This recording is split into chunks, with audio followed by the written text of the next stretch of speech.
Good morning, my name is Dara Murphy. I'm Minister for European Affairs and Data Protection from Ireland, and I had the great pleasure of speaking this morning with Ambassador Gardner at the AmCham EU event here in Brussels. And I suppose I touched on a number of issues.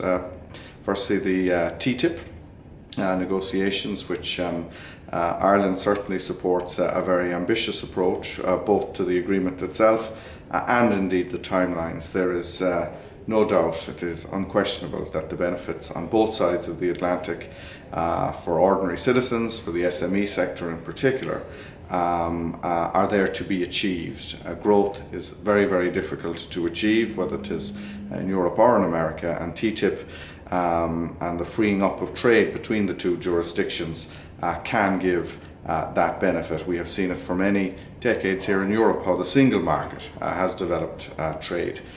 So Ireland, Enda Kenny, our Prime Minister, was in Washington over the last couple of days. He met American Chamber members in Washington, and indeed it was the main item on the agenda for his discussions with President Obama.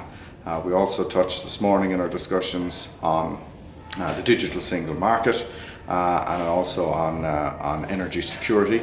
On the digital agenda, I suppose I'm Minister for Data Protection, and we strongly support the requirement for a robust new data protection regulation, but one that is not overly cumbersome and that has easy access for citizens and businesses alike into a process that's understandable with clear timelines. We need to be pro-business in Europe, and that's the reason that we in Ireland, I think, have now been for the second year in a row the fastest growing economy in the European Union, growth 5% in 2014, and we hope to achieve that again in 2015. And that in large part has been down to the fact that we have an open, business-friendly environment with a competitive base. And I think Europe needs to achieve a more competitive, business-friendly emphasis and approach if it is to achieve similar growth, and that's why we were here this morning with the American Chamber in the European Union to support that call.